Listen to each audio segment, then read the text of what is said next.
President Mohammad Shahabuddin বলেছেন, হাজারো মানুষের প্রাণের বিনিময়ে বাংলাদেশ গণতন্ত্রের ধারায় ফিরে এসেছে।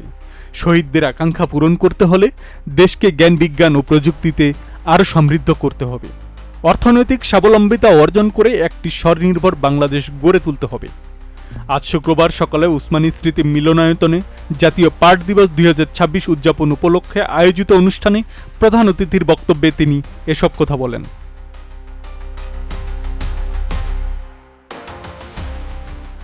প্রেসিডেন্ট পাট চাষিদের উদ্দেশ্যে বলেন, উন্নত প্রযুক্তি ও উচ্চ ফলনশীল চাষ পদ্ধতি অনুসরণ করে পাট উৎপাদন বাড়ান।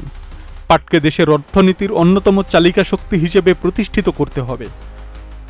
উদ্যোক্তাদের প্রতি আহ্বান জানিয়ে তিনি বলেন, বাজারের চাহিদা অনুযায়ী নিত্য নতুন আধুনিক মানসম্মত স্বাস্থ্যকর ও ব্যবহার উপযোগী পাটজাত পণ্য উদ্ভাবন করুন। অল্প মূল্যে পরিবেশ বান্ধব পাটের ব্যাগ তৈরি ও বিপণন বাড়ান। সৃজনশীল তরুণ প্রজন্মের উদ্দেশ্যে রাষ্ট্রপতি বলেন, স্টার্টআপ ও উদ্ভাবনের মাধ্যমে মেড ইন বাংলাদেশ ব্র্যান্ডিং গড়ে তুলুন। বৈশ্বিক ই কমার্স প্ল্যাটফর্মে যুক্ত হয়ে পাটজাত পণ্যের নতুন বাজার সৃষ্টি করুন।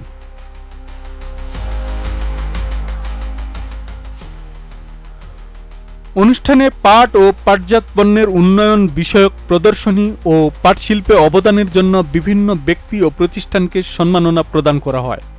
প্রেসিডেন্ট এই প্রদর্শনী ঘুরে দেখেন এবং পাট শিল্পের সম্ভাবনা নিয়ে আলোচনা করেন। জাতীয় পাট দিবসের এবারের প্রতিপাদ্য ছিল পাটে সমৃদ্ধির সবুজ বাংলাদেশ।